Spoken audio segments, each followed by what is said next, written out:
যদি নির্বাচন হয় তাহলে সবচেয়ে বেশি লাভবান হয় আওয়ামী লীগ। 20% ভোট আওয়ামী লীগ পাবে। বিপ্লব শেষ হয়ে গেছে। কেন আওয়ামী লীগ লাভবান হয় নতুন বাংলাদেশ বলার আর সুযোগ নাই। মানুষ ওই লাল প্রোফাইল সবাই সরিয়ে ফেলেছে। করাচ্ছে বর্তমানে যারা ক্ষমতায় আছে তাদের সমালোচনা করাটা বেশি জরুরি। শেখ হাসিনার আঁচলের নিচে তারা ছিল, শেখ হাসিনার কোলে তারা ছিল। সবাই বলেছে যে আমরা কি পাগল হয়ে গেছি নাকি যে আওয়ামী লীগের বিরুদ্ধে লাগছি। বাংলাদেশকে নতুন বাংলাদেশ, পুরাতন বাংলাদেশ এসব ভাবে ভাগ করার সুযোগ নাই। বাংলাদেশ একটাই, আমাদের যুদ্ধ একটাই। পরবর্তীতে যে লড়াইটা হয়েছে, আমাদের কোনো একটা সরকার, সেই সরকার ক্ষমতা কুক্ষিগত রাখার চেষ্টা করেছে। জনগণ সেই জায়গাতে ধাক্কা দিয়ে অনুধাবন করিয়েছে যে এটা আসলে জনগণের হাতে আবার ফিরে এলো। তো এটাকে নতুন বাংলাদেশ ওইভাবে ব্যাখ্যা করার সুযোগ ছিল যদি সেই নতুনের মর্যাদা আপনারা রাখতেন।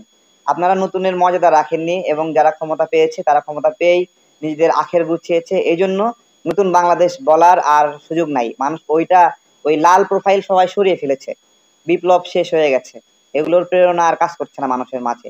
আজকে আপনাদেরকে উদ্দেশ্যে একটা কথা বলি যে এখন দেখবেন যে অনেক অ্যাক্টিভিস্ট, অনেক রাজনৈতিক কর্মী নতুন করে আবির্ভাব হয়েছে, যারা নিয়মিতভাবে আওয়ামী লীগকে প্রচুর গালি দিচ্ছে। এখনো শেখ হাসিনাকে গালি দিচ্ছে। যেই সময় শেখ হাসিনাকে গালি দেওয়ার কথা ছিল সেই সময় তারা শেখ হাসিনাকে গালি দেয় নাই। সেই সময় শেখ হাসিনার আঁচলের নিচে তারা ছিল, শেখ হাসিনার কোলে তারা ছিল।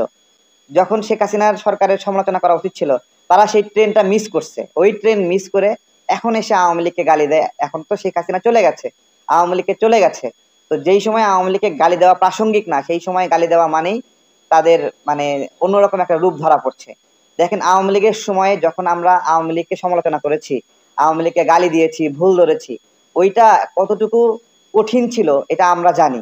সেই সময় কিছু মানুষ দেখবেন যে কিছু মানুষ না, আমাদের পরিবার পরিজন, আত্মীয় স্বজন, বন্ধু বান্ধব সবাই বলেছে যে আমরা কি পাগল হয়ে গেছি নাকি যে আওয়ামী লীগের বিরুদ্ধে লাগছি। এভাবে বলছে, আমাদের সাথে কথা বলেনি, ফোন দিলে ফোন ধরে নাই, আমাদেরকে ব্লক করে রাখছে। ইউনিভার্সিটিতে ক্লাসমেটরা বিভিন্ন ক্ষেত্রে তারা আমরা যখন আওয়ামী লীগের সমালোচনা করেছি তারা এটাকে অ্যাকসেপ্ট করেনি।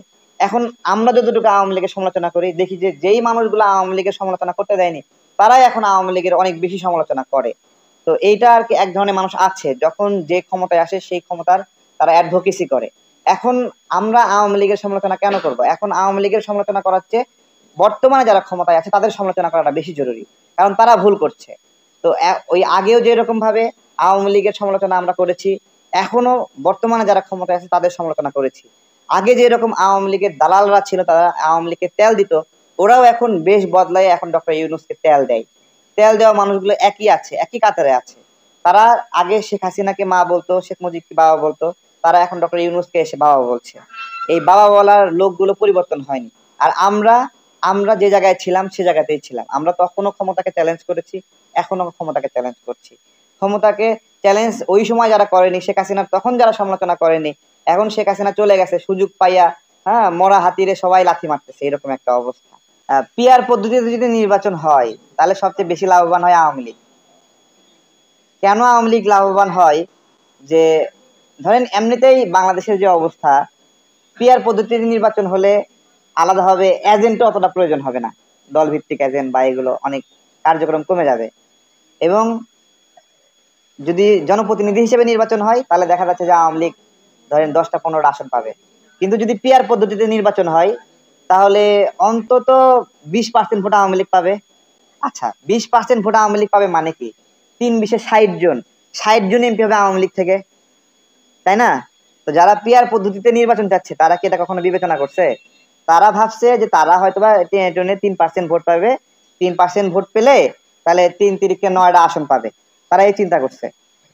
অথবা তারা কেউ 5% ভোট পাবে, 3 × 5 = 15 জন এমপি পাবে। বাস্তবে তাদের একজন এমপি নির্বাচিত হওয়ার দক্ষতা নাই। এইটা বিবেচনা করে তারা পিআরটা চাচ্ছে।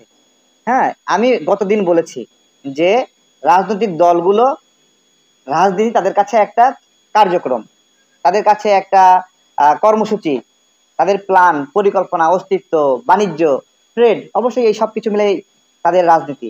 এই রাজনীতির জন্য রাজনৈতিক দলগুলো তাদের কি লাভ হবে এই বিষয়ে তারা আলাপ আলোচনা করছে। তাদের যেটাতে লাভ হবে, যে পিআর পদ্ধতিতে তারা 2-3টা আসন পাবে, 5টা আসন, 10টা আসন পাবে, এই লাভের জন্য তারা এই কথাগুলো বলছে, তাদের লাভ। কিন্তু এটাতে কি জনগণের লাভ আছে? এটা হলো আমার প্রশ্ন, গতকাল আমি করেছিলাম। যে রাজনৈতিক দল কর্মী আছে 20 জন আর 5 জন নেতা, এই মিলে যায় বলতেছে আমি পিআর পদ্ধতিতে নির্বাচন চাই। অথবা কর্মী ধরলামই 1 লাখ আছে আর হলো নেতা আছে 200 জন, তারা পিয়ার পদ্ধতিতে নির্বাচন চায়। তো আমার ওইটাই প্রশ্ন যে তারা তাদের প্রয়োজনে চাচ্ছে, জনগণের কাছে জিজ্ঞাসা করা হয়েছে জনগণ এটা চায় কিনা? আমি তো স্পষ্ট করে বলেছিলাম এখন নির্বাচন হয় কি, প্রত্যেকটা এলাকায় একজন ব্যক্তি জনপ্রতিনিধি হিসেবে নির্বাচিত হয়, সেই জনপ্রতিনিধিকে জনগণ ভোট দেয়। এরকম আরো অনেকে প্রতিযোগিতা করে, যারা অপেক্ষাকৃত খারাপ সেই খারাপগুলো বাদ করে অপেক্ষাকৃত ভালো ব্যক্তি নির্বাচিত হয়, তাই না? পিয়ার পদ্ধতিতে সমস্যা কি আমি বলি, ধরেন একটা দল 5% ভোট পেয়েছে, কিন্তু বাংলাদেশের কোনো জায়গাতে তারা আসন পাওয়ার মতো যোগ্য কেউ না। ভালো করে বোঝেন, কিন্তু কোনো জায়গাতেই তারা নির্বাচিত হওয়ার মতো কেউ না, কিন্তু 5% ভোট পেয়েছে। এই 5% ভোট পাওয়া মানে কি, 3-5-15টা সিট পাওয়া।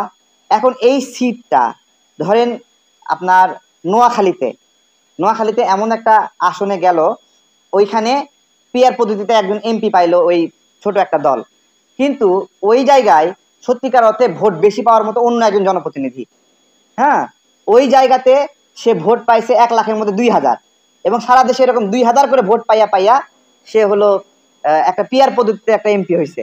কিন্তু সে তো কোনো এলাকার তাকে এমপি ঘোষণা করতে হবে, যে এলাকায় যাবে সে এলাকাতে সে 2,000 ভোট পাইছে ধরেন। এখন ওই এলাকায় যে 1,98,000 ভোট পাইছে, সেই লোকের সাথে বিট দিয়ে ও ওখানে রাজনীতি করবে কিভাবে? আপনি পিয়ার পদ্ধতিতে বানাই দিলেন তাকে একটা এলাকার এমপি, মানে সে তো ওই জায়গার যে প্রভাব প্রতিপত্তি ক্ষমতা, ওই জায়গায় জনগণের যে ভালোবাসা, সেই লোক বাদ দিয়ে পিয়ার পদ্ধতিতে ঝড়ে বক মারার মতো অন্য একজন লোক গিয়ে ওখানে এমপি হচ্ছে, সে ওই এলাকার গিয়ে জনপ্রতিনিধি হবে, তাই তো? এখন ওই এলাকার মানুষ তো তাকে ভোটই দেয় নাই, সে গড় ভোট পেয়ে একটা এলাকার যায় এমপি হচ্ছে। এটা যে কি, এটা হলো জনগণের সাথে মানে হলো বিচ্ছিন্ন একটা রাজনৈতিক ব্যবস্থাপনা হবে, এবং পিয়ার পদ্ধতির মাধ্যমে জনগণের কাছে রাজনৈতিক দল নেতাদেরকে যেতে হবে না। তারা এখন যেটা হয় যে আমি আমার এলাকায় গিয়ে আমি হলো মানবিক আচরণ করতে বাধ্য, জনগণকে সমীহ করতে বাধ্য। যখন পিয়ার পদ্ধতিতে আপনি যাবেন, তখন একটা লোক নির্দিষ্ট এলাকার জনগণের কাছে দায়বদ্ধ থাকবে না আর, তারা তাদের কাছে ভোটের জন্য দায়বদ্ধ না, ওইখানে গিয়ে খরচ করতে চাইবে না। এইটা হলো বড় একটা সংকট তৈরি করবে, জনগণের লস হবে, জনগণের লস। রাজনৈতিক দলগুলো নিজের লাভের জন্য জনগণের এই বিষয়টাকে মানে ভুজুম ভাজুম বোঝাচ্ছে কি জানেন, যে 1% জনগণ কোন একটা দলকে ভোট দিচ্ছে, তাহলে ওই ভোটের দাম দিতে হবে না। কি সূক্ষ্ম একটা চিন্তা দেখেন, যে 2% ভোট পাইছে, ওই ভোটের কি দাম নাই? ওই ভোটের দাম দিতে গিয়ে যেই লোক কোনো জায়গায় নির্বাচিত হবে না তাকে এমপি বানাই দেবে ওই 2% ভোটের ভিত্তিতে। আরে ভাই, ওই 2% তো সমন্বিত কোনো একজন এলাকার জনগণ না, তাই না? প্রত্যেকটা এলাকায় জনপ্রতিনিধি যে নির্বাচিত হবে, এই ব্যবস্থাপনাকে আঘাত করার উপায় হলো একটা পিয়ার পদ্ধতি।